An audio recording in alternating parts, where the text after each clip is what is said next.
Anyway, so the camera captures what you're looking at, and you can just zoom in and out on it. So it helps reading something small. You can zoom. It's actually pretty neat. I was playing around with that. You can do, if you're a photographer, it does light readings. So you can set your f-stop and look at something, get a light reading, and know how you need to set up your camera if you're doing a manual camera.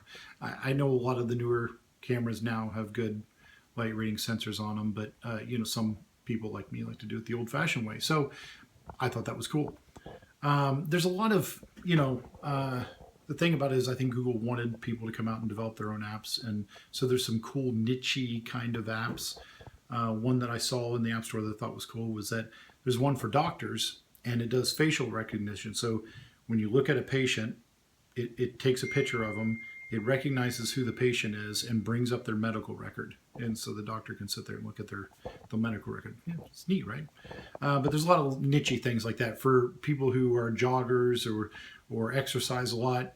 If you've ever seen me, you know that's not really my thing. It's more my wife's thing. There's a lot of apps to support that, to track your workouts, or if you're on walks or runs. There's games that integrate with that too. So there's some really neat things that way. There's a heads-up display for pilots. So I'm thinking about you, Dwayne, and Joe Hyman. You can put those on, and it gives you a heads-up display while you're flying. I just honestly cannot think of a better use for this device than that. To me, that's awesome. Maybe that's from my years of working on Apaches and the iHads and the displays on those. So that's pretty awesome. Of course, you can do phone calls. I guess that's obvious, right? You're going to hear them in here. There's a microphone. You see the call data up in the display. So that's actually pretty awesome.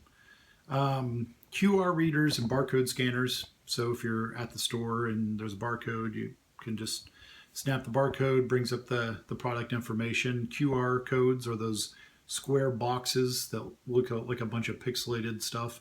You can take a picture of those. That's actually a code taking you to a website or giving you some information, and you can capture that with these glasses. I know phones do a lot of this stuff now, but this is just another method, right? More reason to keep the phone in your pocket, get your data on your watch or your eyes or whatever. There's a neat thing called that does movie posters. Now, here in Lithopolis, we don't have a lot of movie posters around, but if you're in a big city and you're walking down the street, you probably see a lot of movie posters. And this thing will let you snap an image of the movie poster. It'll recognize it, and then it'll play the trailer for that movie for you. So I would imagine people in bigger cities that would be a convenient function or something you might find neat, especially if you're a movie buff like Kelly and I are. There's a Shazam, which most iPhones, most smartphones have now.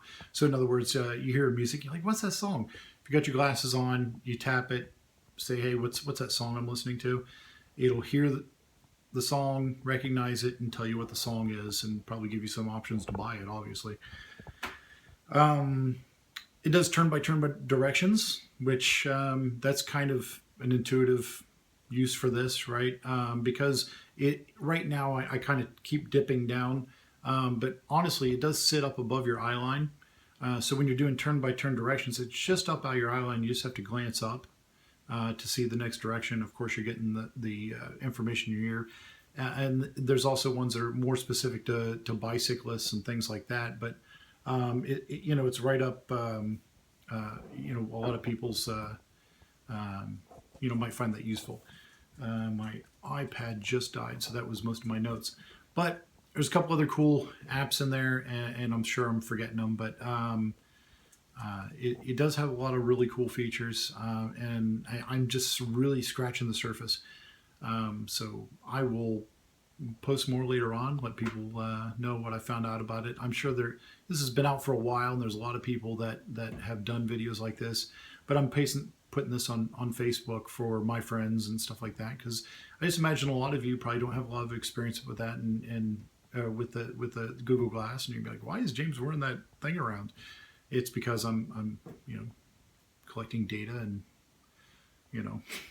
finding new ways to explore my environment. That's a good one.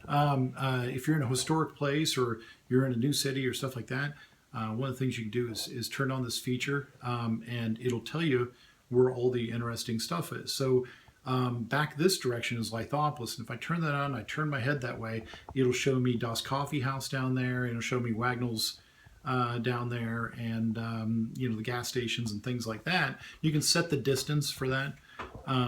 So if you're in a big city, you probably want to pull that distance a little bit tighter.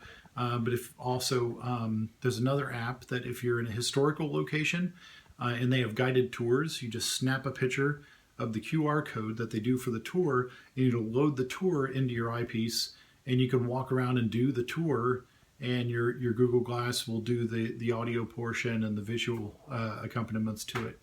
And there's all sorts of neat things like that when you're exploring cool new places, stuff like that. If you're a camper or you're like hiking, I mean, there are apps for those people too. Again, not really my thing that I'm doing right now.